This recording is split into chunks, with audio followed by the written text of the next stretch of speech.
콩쥐 팥쥐. 옛날 한마을에 마음씨 착한 부부가 살고 있었습니다. 이 부부에게 예쁜 여자아이가 태어났습니다. 부부는 아기에게 콩쥐라는 이름을 지어주었습니다. 콩쥐는 부모의 사랑을 받으며 무럭무럭 자랐습니다. 그러던 어느 날 콩쥐 어머니가 몹쓸병에 걸려 앓아 누웠습니다.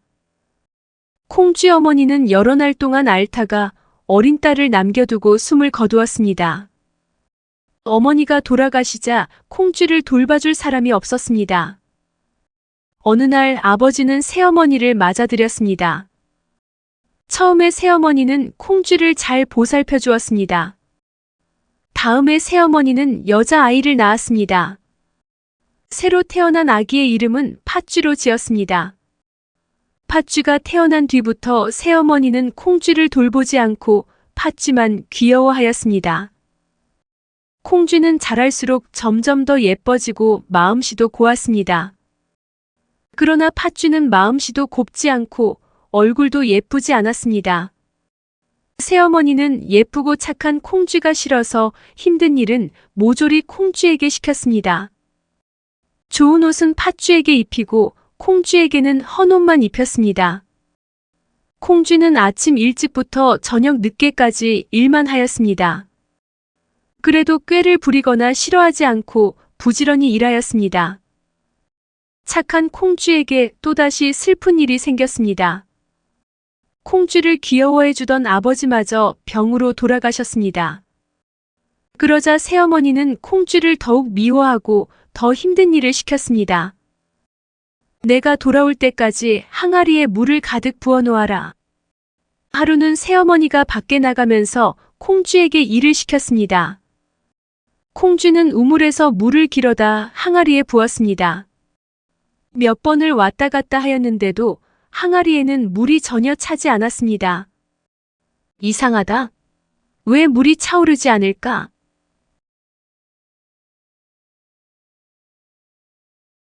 콩쥐가 항아리를 살펴보니 밑바닥에 커다란 구멍이 나 있었습니다. 콩쥐는 어찌할 바를 몰라 울고 있었습니다. 이때 두꺼비 한 마리가 나타났습니다. 콩쥐 아가씨, 왜 울고 계세요? 콩쥐는 사정 이야기를 하였습니다. 걱정 마세요. 제가 도와드릴게요.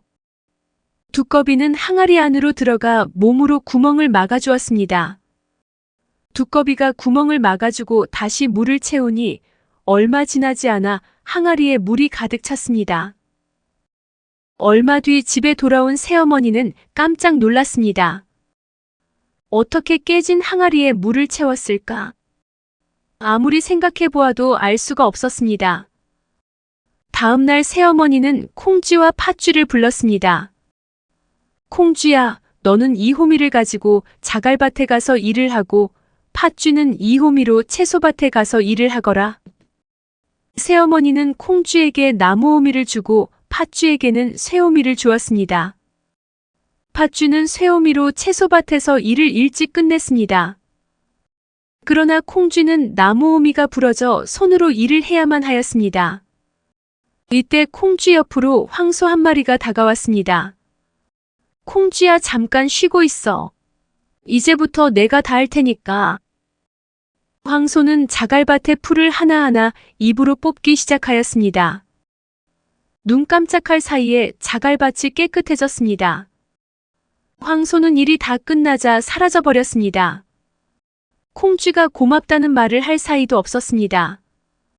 한편 새어머니는 콩쥐가 제 아무리 일을 부지런히 한다 해도 나무 호미로는 자갈밭에서 일을 다 끝내지 못하였을 것이라고 생각하였습니다. 그래서 오늘은 콩쥐를 실컷 때려주려고 단단히 마음먹었습니다. 그런데 이게 웬일입니까? 자갈밭이 깨끗하게 정돈이 되어 있지 않겠어요? 새어머니는 콩쥐를 때릴 수가 없어서 화가 났습니다. 가을이 되었습니다. 하루는 새어머니가 팥쥐를 데리고 이웃 마을에 놀러 가면서 콩쥐에게 창고에 가득 찬 벼를 저녁 때까지 다 찧어 놓으라고 하였습니다. 하지만 어떻게 어린 콩쥐가 많고 많은 벼를 저녁 때까지 찧을 수 있겠어요? 별을 찌우려면 먼저 별을 햇볕에 말린 다음 절구에 넣어 절구질을 해야 하는데 말입니다. 그러나 콩쥐는 새어머니를 미워하지 않고 별을 멍석에 널었습니다. 이때 참새 한 마리가 날아왔습니다. 콩쥐 아가씨, 무슨 걱정이 있으세요? 해지기 전까지 이 별을 다 찌어야 하는데 어떻게 찌을지 걱정이란다. 그 일이라면 우리가 맡아서 해드릴게요. 조금 뒤에 참새는 많은 친구들을 데리고 왔습니다. 참새들은 재빠르게 별을 쪼아서 모조리 껍질을 벗기었습니다. 잠깐 동안에 그 많던 벼가 모두 찌어졌습니다. 새어머니는 집으로 돌아오면서 콩쥐를 어떻게 혼내줄까 하고 생각하였습니다. 콩쥐가 아무리 일을 잘한다 해도 오늘 시킨 일은 못했겠지. 그런데 새어머니가 창고에 들어가 보니 벼가 모두 찌어져 있었습니다. 새어머니는 콩쥐를 혼낼 수가 없었습니다. 새어머니가 아무리 괴롭혀도 콩쥐의 착한 마음씨는 조금도 달라지지 않았습니다. 그런데 팥쥐의 마음씨는 자꾸 사나워졌습니다. 팥쥐는 콩쥐가 잘못한 일도 없는데도 새어머니에게 거짓말을 해서 콩쥐가 매를 맞게 하였습니다. 새어머니는 콩쥐가 어떻게 힘든 일을 모두 해내는지 알 수가 없었습니다. 그래서 누가 도와주는지 알아보기로 하였습니다. 하루는 콩쥐에게 낫을 주면서 밭에 있는 옥수수를 모두 베어 묶어 놓으라고 하였습니다. 콩쥐는 밭으로 갔습니다. 밭에서는 옥수수들이 가을바람에 흔들거리고 있었습니다. 콩쥐는 수수밭에 서서 돌아가신 어머니와 아버지 생각을 하였습니다. 부모님이 살아계시다면 얼마나 좋을까? 콩쥐의 눈에서 눈물이 흘렀습니다. 이때 팥쥐가 왔습니다. 콩쥐 너, 일은 안 하고 놀고 있구나. 엄마한테 이를 거야. 콩쥐는 아무 말도 하지 않고 멍하니 옥수수만 바라보고 있었습니다. 마침 저 멀리서 막대기를 든 새어머니가 오고 있었습니다. 콩쥐는 무서운 얼굴을 하고 다가오는 새어머니를 보자 저도 모르게 돌아가신 어머니를 불렀습니다. 어머니, 어머니. 이때 하늘에서 아름다운 음악 소리가 들려왔습니다. 콩쥐야, 우리한테 오너라.